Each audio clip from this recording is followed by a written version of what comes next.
ಇನ್ನು ಬೆಂಗಳೂರಿನಲ್ಲಿ ಗನ್ ಹಿಡ್ಕೊಂಡು ಜ್ಯುವೆಲರಿ ಶಾಪ್ನ ದರೋಡೆ ಮಾಡಿದ್ದಾರೆ. ಆ ದರೋಡೆಯ ದೃಶ್ಯ ಅಲ್ಲಿದ್ದಂತಹ CCTVಯಲ್ಲಿ ಸೆರೆ ಆಗುತ್ತೆ. ಅದನ್ನು ನೋಡ್ಬೇಕು ನೀವು, ಆ ಚಿನ್ನಾಭರಣ ದೋಚುವಂತಹ ದೃಶ್ಯವನ್ನ. ನಿಜಕ್ಕೂ ಒಂದು ಕ್ಷಣ ಬೆಚ್ಚಿ ಬೀಳಿಸುವಂತಿದೆ ಆ ವಿಜುವಲ್ಸ್, ಆ ಘಟನೆ. ಚಿನ್ನದ ವರ್ತಕರು ಬೆಚ್ಚಿ ಬೀಳುವಂತ ಘಟನೆ ಆಗಿರೋದು. ರಾತ್ರೋರಾತ್ರಿ ರಾಬರಿ ಆಗಿದೆ ಇದು.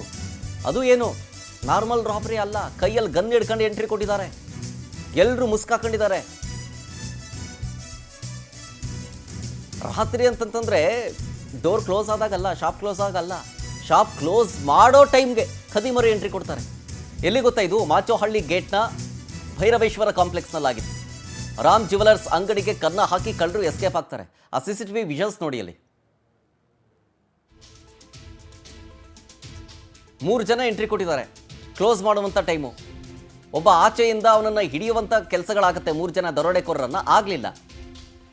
ಒಳಗಡೆ ಒಬ್ಬ ಸಿಬ್ಬಂದಿ ಇರ್ತಾನೆ, ಆಚೆ ಒಬ್ಬ ಸಿಬ್ಬಂದಿ ಇರ್ತಾನೆ. ನೋಡಿ, 3 ಜನ ಮುಸ್ಕಾಕೊಂಡ್ ಬಂದಿದ್ದಾರೆ.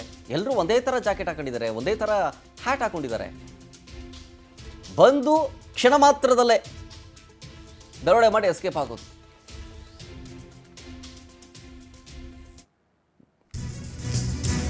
ನೋಡಿ, ಚಿನ್ನದ ಅಂಗಡಿಗೆ ಗನ್ ಹಿಡ್ಕೊಂಡು ಅದು ಕ್ಲೋಸ್ ಮಾಡುವಂಥ ಟೈಮಲ್ಲಿ ಇಷ್ಟು ಧೈರ್ಯ ತೋರಿದ್ದಾರಲ್ಲ, ಪೊಲೀಸರ ಭಯ ಇಲ್ಲವೇ ಇಲ್ಲ ಖಂಡಿತವಾಗ್ಲೂ. ಬಂದ ತಕ್ಷಣ ಕ್ಷಣ ಮಾತ್ರದಲ್ಲಿ ಎಸ್ಕೇಪ್ ಆದ್ರಲ್ಲ. ಏನು ದೋಚ್ಕೊಂಡು ಹೋದ್ರು ಅಂತಂದರೆ, ಆ ಟೇಬಲ್ ಮೇಲೆ ಚಿನ್ನ ಇತ್ತು, ಚಿನ್ನ ಎತ್ಕೊಂಡು ಎಸ್ಕೇಪ್ ಆದರು. ಆಗ ಮಾಲೀಕರಾದಂಥ ಕನ್ನಯ್ಯಲಾಲ್ ಮತ್ತು ಸಿಬ್ಬಂದಿ ಕೂಗಾಡ್ತಾರೆ. ಇಬ್ರು ಆ ಕೂಗಾಟ ಕೇಳಿ ಅಕ್ಕಪಕ್ಕದ ಅಂಗಡಿಯವರು ಎಂಟ್ರಿ ಕೊಡ್ತಾರೆ. ಆದರೆ ನೀವೇ ನೋಡಿದ್ರಲ್ಲ, ಕ್ಷಣ ಮಾತ್ರದಲ್ಲಿ ಎಸ್ಕೇಪ್ ಆಗಿತ್ತು. ಬಂದರು, ಟೇಬಲ್ ಮೇಲೆ ಇಟ್ಟಿದ್ದಂತಹ ಚಿನ್ನಾಭರಣವನ್ನು ಎತ್ಕೊಂಡ್ರು, ಎಸ್ಕೇಪ್ ಆದರು. ಮಾದನಾಯಕನಹಳ್ಳಿ ಪೊಲೀಸ್ ಠಾಣೆಯಲ್ಲಿ ಈಗ ಕೇಸು ದಾಖಲಾಗಿದೆ. ಡೀಟೇಲ್ಸ್ ಕೊಡ್ತಾರೆ ಇದ್ರ ಬಗ್ಗೆ ನಮ್ಮ ಪ್ರತಿನಿಧಿ ವೆಂಕಟೇಶ್ ಲೈವ್ನಲ್ಲಿ. ವೆಂಕಟೇಶ್, ರಾತ್ರಿ ಕ್ಲೋಸ್ ಆಗುವಂಥ ಟೈಮ್ನಲ್ಲಾಗದಂತಹ ದರೋಡೆ ಇದು. ಪೊಲೀಸರ ಭಯ ಇಲ್ಲವೇ ಇಲ್ಲ ಅನ್ನೋದು ಮೇಲ್ನೋಟಕ್ಕೆ ಸ್ಪಷ್ಟ. ಬಂದು ಕ್ಷಣ ಮಾತ್ರದಲ್ಲಿ ಟೇಬಲ್ ಮೇಲೆ ಇಟ್ಟಿದ್ದಂತಹ ಚಿನ್ನವನ್ನು ಕದ್ಕೊಂಡು ಹೋಗ್ತಾರೆ ಅಂತಂದಾಗ ಎಷ್ಟು ಮಟ್ಟಿಗೆ ಸೇಫ್ ಇದೆ ಅಂಗಡಿಗಳೆಲ್ಲವೂ ಕೂಡ? ಜೊತೆಗೆ ರಾತ್ರಿ ಆಯಿತು ಅಂತಂದರೆ ನಾವು ಓಡಾಡೋದಕ್ಕೆ ಆಗದೇ ಇಲ್ಲ ಅನ್ನುವಂಥ ಪರಿಸ್ಥಿತಿ ನಿರ್ಮಾಣ ಆಗಿಬಿಟ್ಟಿದೆಯಾ ಅಂತ ಬೆಂಗಳೂರಿನಲ್ಲಿ? ಶರತ್, ಮಾದನಾಯಕನಹಳ್ಳಿ ಪೊಲೀಸ್ ಠಾಣಾ ವ್ಯಾಪ್ತಿಯಲ್ಲಿರುವಂತಹ ಒಂದು ಮಾಚೋಹಳ್ಳಿ ಗೇಟ್ ಬಳಿ ಇದೆ ಒಂದು ರಾಮ್ ಜ್ಯುವೆಲರ್ಸ್ ಎನ್ನುವಂತಹ ಶಾಪ್ಗೆ 3 ಜನ ಮುಸುಕುದಾರಿಗಳು ಬಂದಂಥವರು ಕೈಯಲ್ಲಿ ಗನ್ನನ್ನು ಹಿಡ್ಕೊಂಡು ಎಂಟ್ರಿಯನ್ನು ಕೊಟ್ಟಿದ್ದಾರೆ.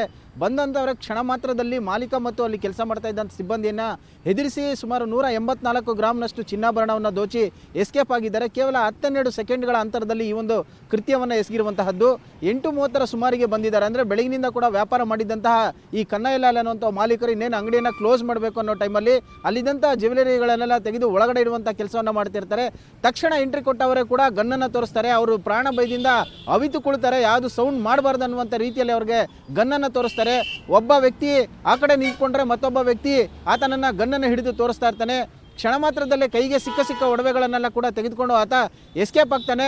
ಆತ ಭಯದಿಂದ ಮಾತಾಡೋಕ್ಕೂ ಕೂಡ ಕಷ್ಟ ಆಗುತ್ತೆ. ಅವರು ಆಗಂತಕರು ಹೊರಗಡೆ ಹೋದ ನಂತರ ಇವರು ಕಿರಿಚಿಕೊಳ್ಳುವಂತಹ ಕೆಲಸವನ್ನು ಮಾಡ್ತಾರೆ. ಆಗ ಅಕ್ಕಪಕ್ಕದವರು ಕೂಡ ಬರ್ತಾರೆ. ಆದರೆ ಅಷ್ಟೊತ್ತಿಗಾಗಲೇ ಅವರು ಎಸ್ಕೇಪ್ ಆಗಿರುವಂತಹದ್ದು. ಈ ಎಲ್ಲ ದೃಶ್ಯಗಳು ಕೂಡ ಒಂದು CCTVಯಲ್ಲಿ ಸೆರೆಯಾಗಿದೆ. ಘಟನೆಗೆ ಸಂಬಂಧಪಟ್ಟಂತೆ ಮಾದನಾಯಕನಹಳ್ಳಿ ಪೊಲೀಸ್ ಠಾಣೆಯಲ್ಲಿ ಈಗ ಪ್ರಕರಣ ಕೂಡ ದಾಖಲಾಗಿದ್ದು ಪೊಲೀಸರ ಸ್ಥಳಕ್ಕೆ ಭೇಟಿಯನ್ನು ಕೊಟ್ಟು ಪರಿಶೀಲನೆಯನ್ನು ಮಾಡಿದ್ದಾರೆ. ಇನ್ನು ಕಳೆದ ವರ್ಷ ಕೂಡ ಇದೇ ರೀತಿಯಾದಂಥ ಒಂದು ರಾಬರಿಯನ್ನು ಮಾಡಿದರು. ಇದು ಬ್ಯಾಡರಹಳ್ಳಿ ಪೊಲೀಸ್ ಠಾಣೆ ಹಾಗೂ ಕೊಡಿಗೆಹಳ್ಳಿ ಪೊಲೀಸ್ ಠಾಣೆಯ ಒಂದು ಲಕ್ಷ್ಮೀ ಜ್ಯುವೆಲರ್ಸ್ ಎನ್ನುವ ಶಾಪ್ಗೆ ಎಂಟ್ರಿ ಕೊಟ್ಟಂಥ ಅವರು ಕೂಡ ಗನ್ನನ್ನು ತೋರಿಸಿ ಅಲ್ಲಿ ಫೈರ್ ಮಾಡಿದರು. ಕೈಗೆ ಸಿಕ್ಕ ವಸ್ತುಗಳನ್ನೆಲ್ಲ ಅಂದರೆ ಚಿನ್ನಾಭರಣವನ್ನು ದೋಚಿ ಎಸ್ಕೇಪ್ ಆಗಿದ್ದರು.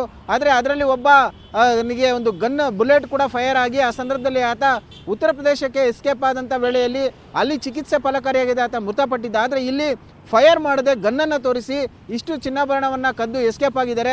ಸದ್ಯ ಆರೋಪಿಗಳ ಪತ್ತೆಗೆ ಈಗ ಪೊಲೀಸರು ಮುಂದಾಗಿರುವಂತಹದ್ದು. ಅಂದರೆ ಹೊರ ರಾಜ್ಯದಿಂದ ಬಂದು ಈ ರೀತಿಯಾದಂಥ ಒಂದು ಕೃತ್ಯಗಳನ್ನು ಮಾಡ್ತಾ ಇದ್ದಾರೆ ಅನ್ನುವಂಥ ಅನುಮಾನ ಕೂಡ ಕಾಡ್ತಾ ಇದೆ. ಯಾಕಂದರೆ ಅಷ್ಟು ಸುಲಭವಾಗಿ ಕೈಯಲ್ಲಿ ಗನ್ನನ್ನು ಹಿಡ್ಕೊಂಡು ಬಂದಿದ್ದಾರೆ ಅಂತ ಹೇಳಿದ್ರೆ ಬಹುಶಃ ಉತ್ತರ ಭಾರತದ ಕಡೆಯಿಂದ ಬಂದಂಥ ಹಂತಕರೇ ಆಗಿರಬಹುದು ಅನ್ನುವಂಥ ಅನುಮಾನಗಳು ಕೂಡ ಈಗ ವ್ಯಕ್ತವಾಗ್ತಾ ಇದ್ದು ಅವರ ಒಂದು ಪತ್ತೆಗಾಗಿ ಕೂಡ ಈಗ ಪೊಲೀಸರು ಶೋಧ ಕಾರ್ಯವನ್ನು ಮುಂದುವರಿಸಿರುವಂಥದ್ದು. Sharath, yes, okay, thank you Venkatesh ಡೀಟೇಲ್ಸ್ಗಾಗಿ. ನೋಡಿ, ಮತ್ತೊಂದು ವಿಡಿಯೋ ನೋಡ್ತಾ ಇದ್ದೀರಿ.